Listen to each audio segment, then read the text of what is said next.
And we are back with the third segment of the GSMC Basketball Podcast, presented by the GSMC Sports Network. And in this third segment, we are going to be looking at the starting lineup for Team USA, my opinions on the starting lineup, what I think should happen for the starting lineup, and, making a new starting lineup due to Kawhi Leonard not being on the roster anymore. Because if you guys remember from my previous segment, I would have wanted Kawhi Leonard starting at the shooting guard or at the small forward, depending on where you're going to put him, and would have much rather liked to see him in the starting lineup as opposed to the starting lineup that Team USA came out with. And, now that he's not on the team, I got to make a whole new starting lineup because for reasons. Now, the United States team, they came out with a very odd starting lineup to start out. Now, they started Steph Curry, obviously.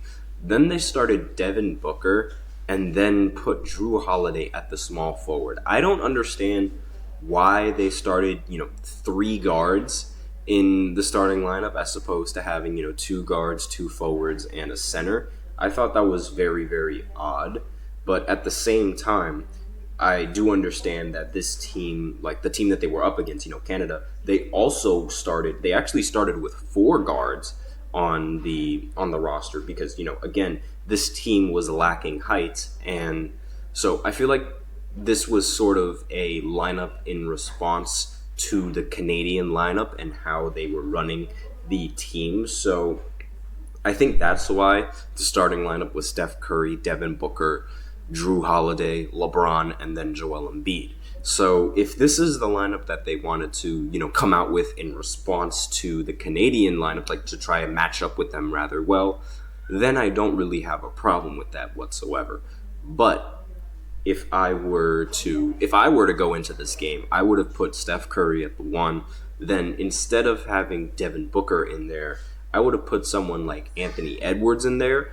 But I do understand if you would want Anthony Edwards to come off the bench and sort of bring that impact, because he was very impactful coming off the bench for the United States. So maybe being that igniter off the bench is the role that would best fit him and help USA, come out with a lot of victories. And I wouldn't put Jrue Holiday in at the small forward. Instead, I would have put Jason Tatum in there at the small forward because while he is really good on offense, he's also a very good defender as well, which is one of the things that made the Boston Celtics so deadly in the regular season and in the playoffs. It was the fact that they had several players that were good on offense as well as having several players that were good on defense, because Jrue Holiday, Derek White, Jaylen Brown, and Jason Tatum are very competent defenders. And the only problem that I had with the starting lineup was Joel Embiid in the starting lineup. Like, again, I don't think Joel Embiid in the starting lineup was a good idea. And you could see it from the way that he played in the starting lineup. Like, he was trying to just, get players in the post. He was trying to sort of find a bucket or, in his case, try and find a way to get a foul call. And I just really didn't like his style when, paired up with the rest of the players on the roster. And it wasn't like he was bringing tremendous value for the team. And again, he ended up fouling out in the third quarter of this game. So I would have much rather seen Anthony Davis in the starting lineup as opposed to Joel Embiid in the starting lineup. I would much rather Joel Embiid just not play at all, if I'm being quite honest with you. Or if he is going to play, at least pair him up with a good group that isn't, the scoring kind of group. Like maybe a lineup like Tyrese Halliburton and either Anthony Edwards and Devin Booker. And it's really difficult to make a starting lineup for Joel Embiid because there's so many scorers on the team. I feel like Joel Embiid should just not try and be a scorer for Team USA. That's just how I feel. I mean, just off of the lineups and just off of how he was playing. Again, I don't think they should put him in that starting lineup. Having Anthony Davis there, he was bringing tremendous value for the team, much more value than Joel Embiid. And again, it's really difficult to make a starting lineup with all of these guys, especially since Kevin Durant wasn't playing. So sort of, I feel like Kevin Durant, when he does go into the game, he's going to be primarily like a scorer for the team. So again, I feel like he should be in the starting lineup as well. If I really if I really wanted to make a real starting lineup, like this would be my official starting lineup for Team USA. It would be Steph Curry, and then in the shooting guard would be Anthony Edwards. Then in the small forward would be Kevin Durant. Then in the power forward would be LeBron, and then at the center it would be Anthony Davis. I feel like this lineup would work very, very well for Team USA. As we know, LeBron is an extremely unselfish basketball player, so he doesn't really have to be the scorer for the team. And on top of that, he does have the chemistry with Anthony Davis.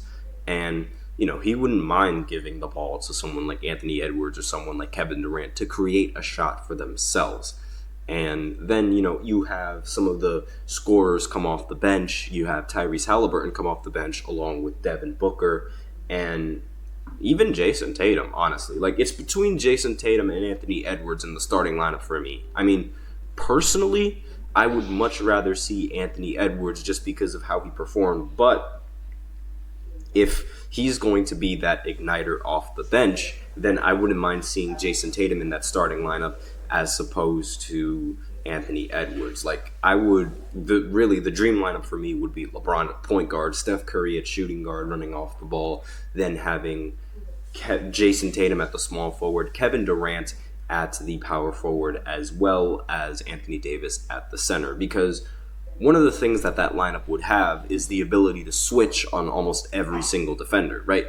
Like, the only liability on the defense would be Steph Curry, because Jason Tatum, LeBron, Kevin Durant, and Anthony Davis, they're roughly around the exact same height. So they wouldn't have any difficulties in switching on any of the other players. And, having Anthony Edwards in, either the small forward paired up with someone like Drew Holiday or Derek White or even, Tyrese Halliburton, being that defender on the team would be incredibly valuable. But again, managing this lineup and managing the amount of minutes that all of these players can play is going to be really, really difficult, especially since one of the rules in FIBA basketball is that each quarter is 10 minutes long. So not everyone is going to get all that many minutes they're not going to get as many minutes on Team USA as it is. And now when you combine the fact that the quarters are 2 minutes shorter than what is expected in the NBA. So in total, that would be 8 minutes that aren't going to be played, in the entirety of the game, because, 2 times 4, that's going to be 8. So it's going to be 8 total minutes that is completely different and completely excluded from the Olympic basketball world and the Olympic basketball scene. So it's a little bit difficult to manage this roster and sort of who should be paired up with who, when should you switch out some of these players and when you shouldn't switch out some of these players. And a lot of these players, they might not even see more than a lot of them, since Kevin Durant wasn't in the game and he was injured, a lot of players were able to experience more minutes in the exhibition match, and almost everybody played well over 10 minutes. And the player that ended up playing the least amount of minutes was Joel Embiid, because, again, he fouled out. And once he fouled out, I fully expected Team USA to just blow Canada out of the water, because, again, Joel Embiid just doesn't bring that value to the team. And he's not as valuable as Anthony Edwards on Team USA, or even Bam for that matter. Bam, he played 21 minutes. He didn't really play that well offensively, but he did have a very good box plus minus in this game. He had 14, which was the third highest box plus minus of anyone on Team USA. So again, that is value, and that is something that these players that came off the bench, they brought that to the team. Anthony Edwards, he brought tremendous value. Tyrese Halliburton, he also brought tremendous value. Despite not being the scorer, Tyrese Halliburton wasn't being a scorer. He was very good on the defensive side, getting 4 steals, and he was also making sure that everyone else was being involved in the offense, which is what you need from Team USA. So maybe if LeBron is going to sit out, you put Tyrese Halliburton in that lineup just to, make sure that everyone gets their touches, because Tyrese is a very unselfish player, and he was being incredibly unselfish in this game. So that's all I have for the third segment. So now we will go ahead and go into the fourth segment where, I talk about Caitlin Clark in the WNBA. She broke another record for the WNBA. So I'm just going to talk a little bit about that in the fourth segment right after this short break. So be sure to stay tuned.